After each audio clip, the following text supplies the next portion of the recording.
मेरा नाम गौरव ए.के. चावला है। आज हम बात करेंगे उन बच्चों की जो पैदा हुए हैं 2, 11, 20 या 29 तारीख को। ये बच्चे गवर्न होते हैं चंद्रमा यानी मून से। ये जितने सेंसिटिव होते हैं, जितने क्रिएटिव होते हैं, उतने ही ज़्यादा इनके अंदर टर्बुलेंस होता है इनके टेम्परामेंट को लेके। कभी-कभी ये बहुत ज़्यादा इरिटेट हो जाते हैं। छोटी-छोटी बात पे इनको बहुत ज़्यादा केयर और कंपैशन की ज़रूरत पड़ती है।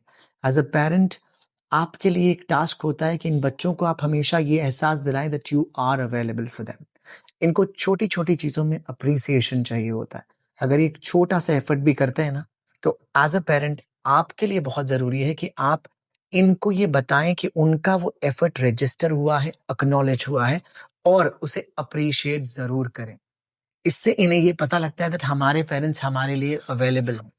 इन बच्चों के साथ सबसे मेजर चैलेंज ये रहता है कि जब ये बड़े होते हैं और अगर इनके पेरेंट्स बचपन में इन्हें टाइम नहीं देते हैं या प्रॉपर कंपैशन केयर नहीं देते हैं, तो इनकी एक कंप्लेंट हमेशा रहती है कि हमारे पेरेंट्स ने हमें वक्त नहीं दिया, हमारे पेरेंट्स हमारे लिए अवेलेबल नहीं थे। इसलिए नंबर 2 के बच्चों को हमेशा एज़ अ पेरेंट आपको अवेलेबल रहना है। उनके लिए हमेशा आपको वहाँ मौजूद रहना है कि उन्हें किसी भी वक़्त ये ना लगे कि आप उनके लिए अवेलेबल नहीं हैं। ये बच्चे इमोशनली ड्रिवन होते हैं। इनका हर काम इमोशन से जुड़ा होता है। चाहे इनका गुस्सा हो, चाहे इनका प्यार हो, चाहे इनका पढ़ना हो, चाहे इनका खेलना हो, हर जगह ये इमोशनली मन से इन्वॉल्व हो जाते हैं क्योंकि चंद्रमा मन का कारक है। इसी मन के चलते ये बहुत बार ऐसी-ऐसी चीज़ें कर जाते हैं जिनकी एक्सपेक्टेशंस नहीं होती है। अक्सर आप देखोगे इन बच्चों के साथ एक चैलेंज और होता है कि जब भी अमावस आएगी या पूर्णिमा आएगी यानी कि फुल मून और नो मून डे पे इन बच्चों के बिहेवियर में कुछ सडन चेंजेस आ सकते हैं। अगर इनकी चार्ट में चंद्रमा बहुत अच्छा प्लेस नहीं है, तो बहुत बार ये बच्चे बहुत ज़्यादा रिएक्टिव हो जाते हैं ड्यूरिंग फुल मून और नो मून।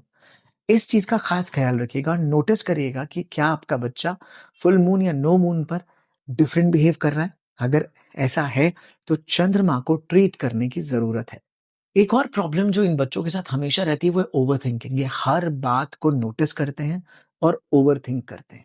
कभी-कभी ये बहुत बड़ी बातों को इग्नोर कर जाएँगे, लेकिन कभी-कभी आपकी एक छोटी-सी बात इनके दिमाग में अटक कर रह जाएगी और ये रात भर, दिन भर, 24 घंटे सिर्फ़ उसी बात को सोचते रहेंगे और उसको लेकर अपने दिमाग में इतनी सारी चीज़ें, इतनी बड़ी-बड़ी कहानियाँ बना लेंगे कि जिससे उभरना इनके लिए मुश्किल होता है और उसके बाद वो सब आपको इनके बिहेवियर में, इनके रिएक्शन में नज़र आता है। ये बच्चे एनवायरनमेंट को लेके भी बड़े सेंसिटिव होते हैं। दूसरों को लेके बहुत सेंसिटिव सेंसिटिव होते हैं। इन्हें हमेशा ये रहेगा किसी गरीब आदमी को देखकर या किसी को तकलीफ में देखकर ये हमेशा चाहेंगे कि उसकी मदद करें।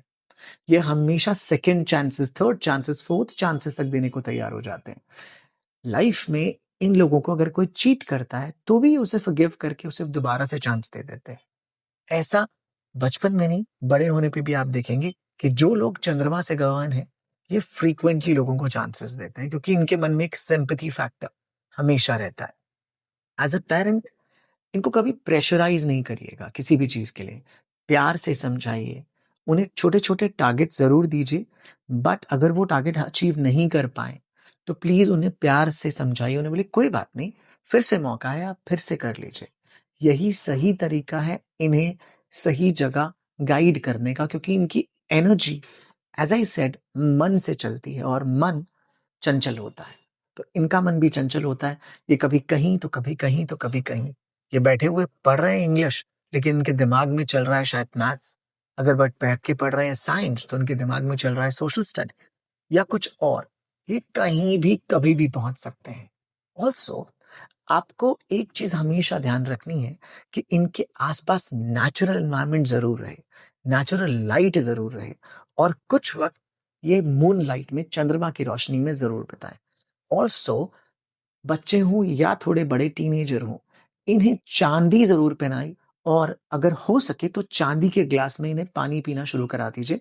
इससे भी इनका जो चंद्रमा है वो बैलेंस हो जाएगा। इन्हें बाउंड्रीज़ सेट करना ज़रूर बताइए। ये बच्चे अक्सर दूसरों को खुश करने में लग जाते हैं, पीपल प्लीज़र बन जाते हैं और अपनी खुशी को कॉम्प्रोमाइज़ कर बैठते हैं। तो इन्हें प्लीज़ ये ज़रूर सिखाइएगा कि किसी को प्लीज़ करने की, खुश करने की भी एक सीमा है, एक बाउंड्री है। उसके बियॉन्ड जाएँगे तो you will end up losing yourself. और इनकी तकलीफ उस केस में बहुत बढ़ जाती है। इसीलिए ये बच्चे इमोशनली बहुत बार हर्ट फील करते हैं, बहुत बार चीटेड फील करते हैं, बहुत बार इन्हें ऐसा लगता है कि जब ज़रूरत थी, हम आपके लिए अवेलेबल थे, लेकिन आप या सामने वाला हमारे लिए अवेलेबल नहीं था, तो लेफ्ट आउट फील करते हैं। इन्हें ऐसा लगता है कि हमें बार-बार चीट किया जाता है, हमारी इमोशंस के साथ खेला जाता है। एक और चीज़, इन बच्चों में क्रिएटिविटी बहुत ज़्यादा होती है।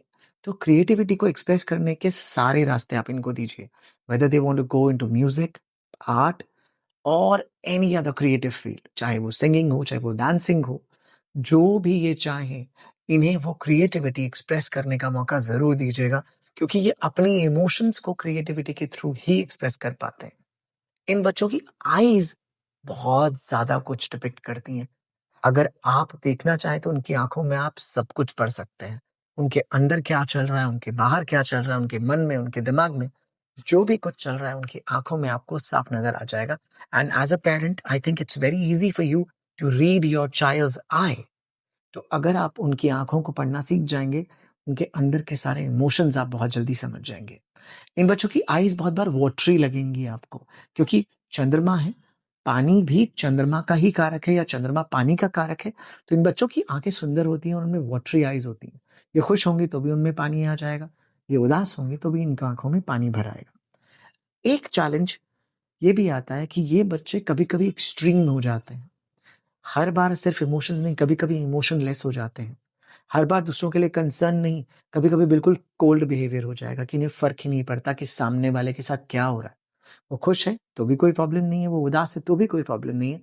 इनडिफरेंट एटीट्यूड हो जाएगा, कि बिल्कुल ऐसे हो जाएँगे जैसे सामने वाले के मरने-जीने से इन्हें फ़र्क नहीं पड़ता। दूसरी तरफ ये बच्चे कभी-कभी बहुत डोमिनेंट हो जाते हैं। ये इतने डोमिनेंट हो जाते हैं कि सामने वाले को पूरी तरह से डिसमिस कर देते हैं। इसका बड़ा अच्छा एग्ज़ाम्पल है Hitler. Hitler was governed by number 2, चंद्रमा से गवर्न होते थे और देखिए उन्होंने पूरी दुनिया में कैसी तबाही मचाई थी। वो एक तानाशाह थे, राइट? तो ये बच्चे अगर प्रॉपर्ली गाइडेड नहीं हो, इनकी एनर्जीज़ प्रॉपर्ली चैनलाइज़ नहीं हो, ये हिटलर की तरह बहुत ज़्यादा मैनिपुलेटिव, बहुत ज़्यादा पॉलिटिकली इंक्लाइंड और दूसरे का नुकसान करने वाले भी हो जाते हैं, क्योंकि इन्हें तब फ़र्क नहीं पड़ता है। एज़ आई सेड, चंद्रमा इमोशन का कारक है, अगर वो इमोशन ही खत्म हो गए, तो फिर ये बच्चे बिल्कुल ड्राई हो जाते हैं। ये ऐसे बिहेव करते हैं जैसे इन्हें किसी भी बात से कोई फ़र्क नहीं पड़ता, वो चाहे इनकी मदर हो, फादर हो, ब्रदर हो, सिस्टर हो, कोई फ्रेंड हो, कोई रिश्तेदार हो, नथिंग मेक्स अ डिफरेंस। इनके साथ आपको पेशेंस से काम लेना पड़ेगा। दूसरी चीज़, आपको इन्हें एक्सप्रेस करने का मौका देना पड़ेगा। हर रोज़ कुछ वक़्त अपने इन बच्चों के साथ ज़रूर बिताइए, चाहे दिन में 15-20 मिनट, आधा घंटा, जो भी है, और कोशिश करिएगा कि वो वक़्त इनके साथ या तो वॉक पर चले जाइए, नेचुरल एनवायरनमेंट में, या फिर मूनलाइट के नीचे बैठिए।